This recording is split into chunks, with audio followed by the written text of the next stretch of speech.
Here we go, back at it again. Horse race bets, getting you going for the weekend. We're going to focus in on Saturday at Del Mar.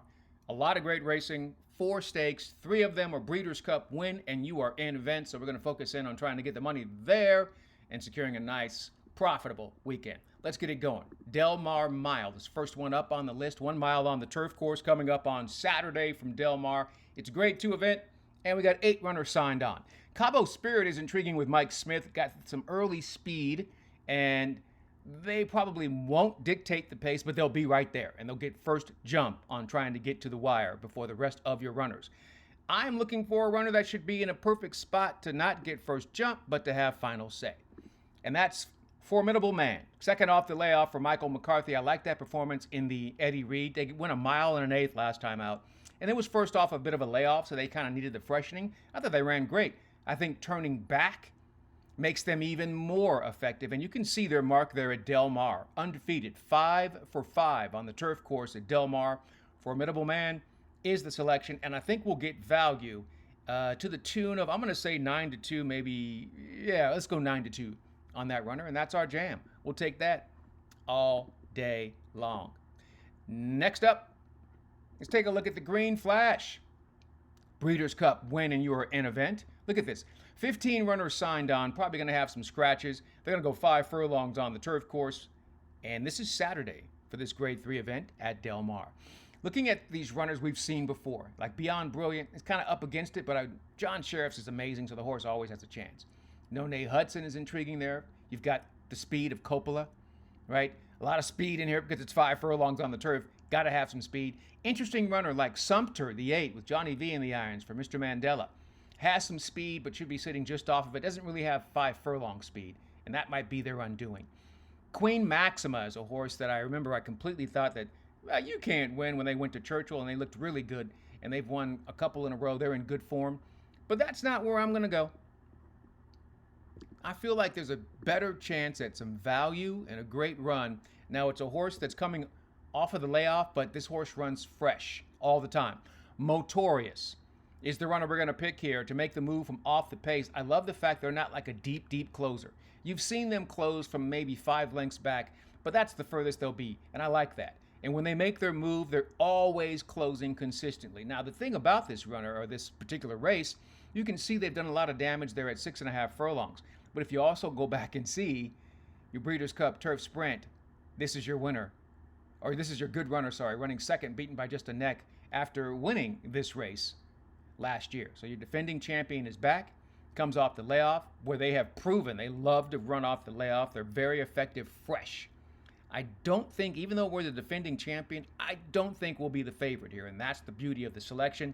We get value with a horse that is proven time and time again over the turf course at Del Mar and at the distance and in big races. Motorious, the pick in the Green Flash. Oh, here comes the biggie of the bunch. The $1 million Grade 1 Pacific Classic, 1.25 miles. 8 runners here. You know, we have a couple of runners, or maybe 3 or 4, that you know what you're getting. And then the other 4, you're like, man, what are you going to do? We know what Fierceness does. Last couple of races, they haven't really been strong. But Johnny V and Todd Pletcher, they know what they're doing. They'll definitely get to the jump on the closers. The problem is, they got to try to catch Nisos, the 4 for Bob Baffert. You know where that horse is going, speed to the front end, might be gone.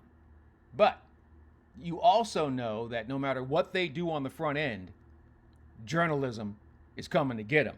And the only thing that could possibly mess up journalism is the jockey. And we've seen that throughout the entire spring and summer. But this horse is just too good, especially at 1.25 miles. I don't think Nisos is going to be able to hold him off. And journalism will once again score in Southern California. He's going to be ridiculously short priced, so he's not a win wager candidate. He's just the best horse in the race, and he's a single that you use if you're playing the late exotics. Journalism, and you move on. Because what else? I mean, Fierceness may have a chance in Nisos, but I just don't think that they have the athleticism to hold off journalism. The only horse that can beat journalism is Sovereignty. And then maybe one of the older horses when they get to the Breeders' Cup Classic, but we'll wait for that later. Journalism dealing with older horses coming up on Saturday, and I think he gets the best of them. Then we move on. The Grade 2 Del Mar Handicap, Saturday at Del Mar, 1 3/8 on the turf course, 11 runners.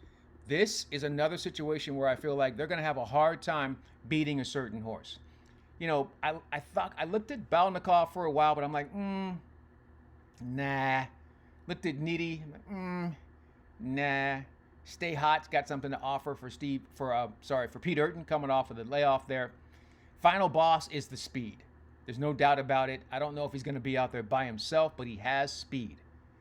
But there's just a runner in here that's just so good, so consistent. And I think the distance and now second off the layoff for the runner, I think everything sets up for Gold Phoenix, who will be your favorite in this race. This is a runner that loves to win, right? Has made over $1 million. And I think the distance, they've already proven they can score. They are defending champion in this race. They get pretty much the exact same setup almost as last year. They get the one prep race, then now they stretch out. If it worked before, why would you go against it? So there are your two singles, in my opinion, for your exotics at Del Mar on Saturday. With those 3 Breeders' Cup Win in Your End events, plus you've got the Del Mar Mile that's going to kick everything off for us. That's 4 selections coming up on Saturday. I think everything's going to work out for us. Great chance at some value, and of course, 2 horses we think are just going to be really, really tough to beat. All right, that's going to do it for this particular episode. We're coming back tomorrow to talk solely about the Jockey Club Gold Cup taking place at Saratoga on Sunday. That is going to be huge. And I think I know how to beat Sierra Leone. Talk about that later. In the meantime, in between time, until next time, I'm Ken Rudulph here on Horse Race Bets. Good luck and enjoy whatever you're into.